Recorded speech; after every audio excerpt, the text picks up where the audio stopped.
Today we are going to study about the next phytoconstituent, which is citral. Citral, it is a volatile oil type of constituent. It is also known as terpenoid. Citral, it is a aldehyde type of volatile oil. Aldehyde type means its chemical classification in volatile oil or terpenoid is aldehyde type. Why aldehyde type? Because it contains aldehyde group in its chemical structure. Also, it is acyclic terpenoid. Why acyclic terpenoid? Because there is no any cycle ring in its chemical structure. So, it is acyclic type of terpenoid and also a aldehyde type of volatile oil. Citral, it is also known as lemongrass oil because it is present in lemongrass. Okay, and it is a volatile oil obtained from the lemongrass, so it is also known as lemongrass oil. Moving on, a biological source of citral, it is obtained from oil by the distillation from Cymbopogon flaxeus or Cymbopogon citrus. This is a biological source of lemongrass in which citral is present. Family Graminae. So biological source and family of lemongrass, Cymbopogon flaxeus and Cymbopogon citrus. Graminae family. Now uses. Uses, it is used in perfuming industry because it is used to prepare perfume. Then it is also used as a flavoring agent in a food preparation. Also it's have a antimicrobial activity, so used as an antimicrobial agent. Chemical structure, this is the structure of citral in which this is an aldehyde group. Because of this aldehyde group, it is no name given citral. And this citral, because of aldehyde group, its chemical classification is aldehyde type of volatile oil. And acyclic, here no any cyclic ring structure formed, so it is known as acyclic terpenoid. Now it is yellow color with lemon odor. So the oil, lemongrass oil or citral, it have a yellow color and it's have a lemon like smell. This is a property of citral. Now this is the structure of citral, but citral, it is in a trans form and cis form. In trans form, here it is an aldehyde group and means configuration is formed between the group of H and aldehyde group. Here aldehyde group, this is a cis form, and cis form which is known as a citral B, and trans form it is known as a citral A. Citral A trans form which is also known as gerania. And if aldehyde group is here and H group is here, it is a citral B which is a cis form and it is known as nera. So this is about the chemical structure. This is a common structure of citral which contain aldehyde group and acyclic, so no any cyclic ring structure is formed in citral. Now moving on a next topic, which is an isolation of citral from lemongrass. So for the isolation of citral from the lemongrass, we use steam distillation method. So here we take the flask, okay. In this flask we take 600 ml of water, okay, and give heat to that water. Also there is other flask in which we add lemongrass or the aromatic plant. So lemongrass, here we take the lemongrass. This is a flask contain lemongrass and this is a flask contain water. When water heated at 100 degree Celsius, water converted into the steam and steam come in a contact with lemongrass. So lemongrass contains citral, the volatile oil. It also volatile oil is converted into the vapor form. So converted into the both are come into the part of the distillation unit, and from this part it go into the condenser. Now in condenser there is a hot water outlet and cold water inlet. Due to that the vapor of both steam of the water with volatile oil both are condense and converted into the liquid form and go into the essential. In essential, both water as well as volatile oil which are converted into the liquid form, they are collected, but volatile oil which are lighter than water, at the top we get oil and at the bottom water layer is separated. So we collect the oil layer, and this oil is citral which is isolated from the lemongrass. Now in this method, distillation method, there is a 3 unit. One is this flask unit and heating unit, second is a condenser, and third is a ascensor at which we get separated volatile oil and water. And volatile oil, it is lighter than water, so at the top we get volatile oil and at the bottom we get water. We take the top layer, this top layer which is a citral which is isolated from the lemongrass by the steam distillation method. So this is a whole isolation method of citral from lemongrass.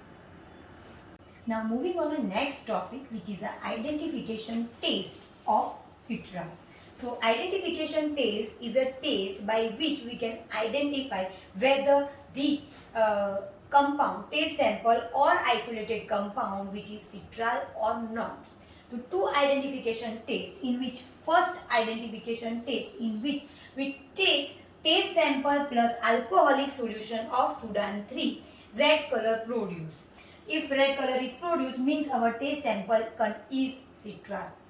Second taste sample with tincture alkane. When in that same red color is produced, means our taste sample contains citral.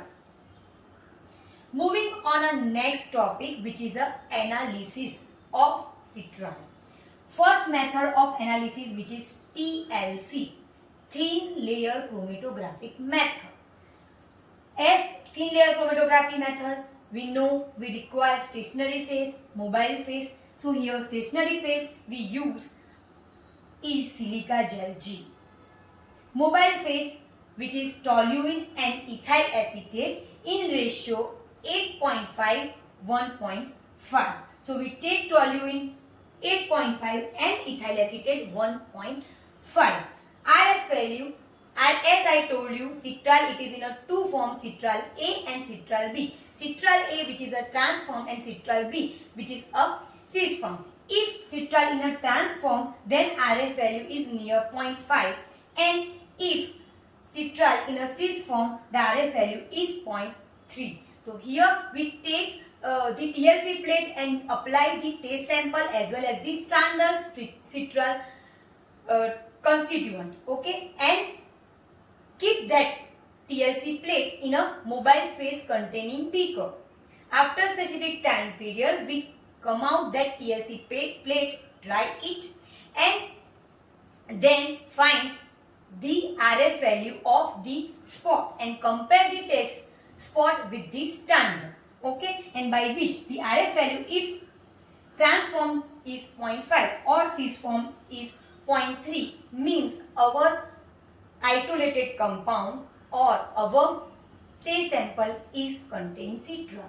Okay, so this is about the TLC, thin layer chromatography analysis of the citral. Now moving on a next topic, in which analysis, the second analytical method to analyze citral, which is a hydroxylamine method. It is also known as the titrimetry method because we apply titrations, and it is a potentiometric titrimetry method. Now in this method, what we done, we take the taste sample, and in the taste sample we add hydroxylamine hydrochloride. So because we add hydroxylamine hydrochloride, the name given to this method is hydroxylamine method. Okay, now when we add in our taste sample, so our taste sample contains citral, okay, when we add hydroxylamine, okay, this hydroxylamine bind at the aldehyde group of citral. So here this binding is happen, okay, so this compound is formed. So Further, I told you when we take our test sample, it contains citral. Here we find or analyze how amount of citral present in our sample. So, in a lemongrass oil. So, this citral, when we add hydroxylamine hydrochloride, the citral bind with the hydroxylamine hydrochloride.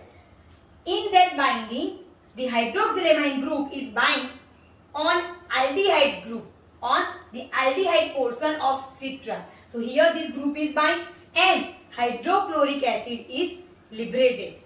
Okay, the hydrochloric acid which is liberated, the amount of hydrochloric acid we find by titration with alkali. So the principle behind this method is the alkali which is used to neutralize or to bind with HCl, amount of or volume required of alkali for the HCl. Okay. So by the volume of or number of alkali, we find the amount of HCl present in a solution. And this HCl by which we find the amount of hydroxylamine, because hydroxylamine and hydrochloride ratio is 1:1.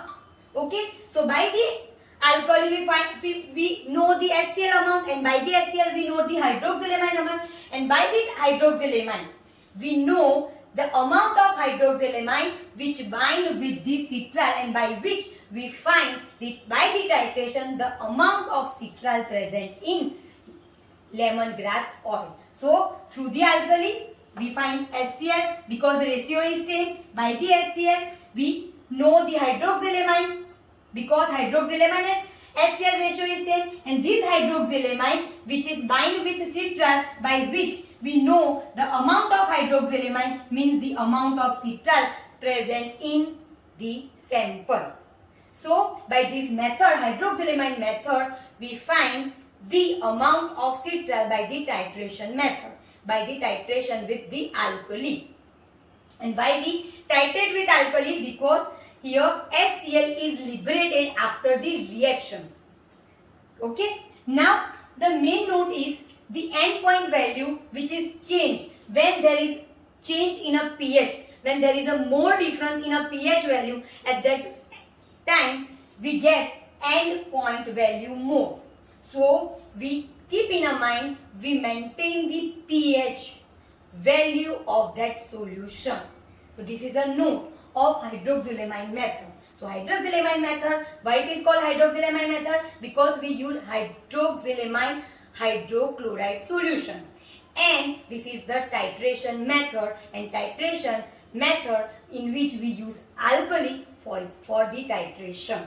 Now moving on a third analytical method of citral, which is a colorimetric method. As the name colorimetric method means we find the color intensity and absorbance of that color, and in which we use colorimeter.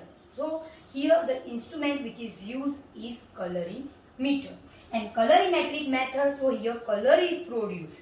Okay, so here we take our standard as well as the test solution of citral, and we use as a coloring agent or the solution which is a Ehrlich Miller. Ehrlich Miller, which is contain 5% para-dimethyl aminobenzaldehyde in acetic acid, 10% phosphoric acid solution in acetic acid. So Ehrlich Miller consists of this both solution, 5% para-dimethyl aminobenzaldehyde in acetic acid and 10% phosphoric acid solution in acetic acid. So here when we add our coloring agent means Ehrlich Miller in a solution of test as well as the standard, what is the result we get? We get the color change from the blue to pink.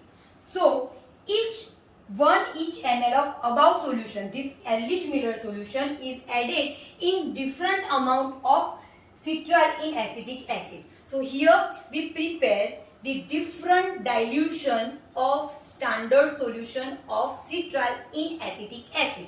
So we take the standard and make different dilutions of that standard citral in acetic acid.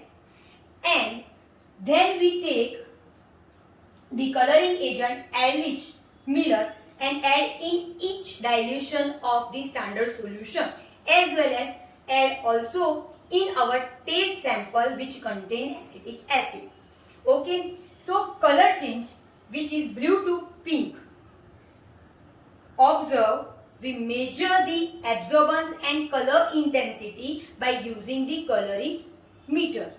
So we plot the standard graph or plot the graph of the standard with a different dilution and find the absorbance and intensity by the colorimeter and make the standard graph, and from there by the taste solutions absorbance we find the concentration of the taste by using the standard graph.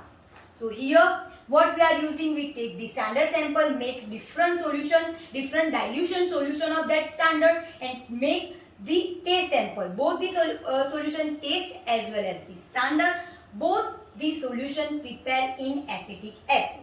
So different dilution solution of standard in which we add the Ehrlich Miller up to the color change blue to pink is observed, and then we know the concentration of standard each dilution we prepare. So each dilution we prepare of that standard, we know the concentration of each dilution of the standard.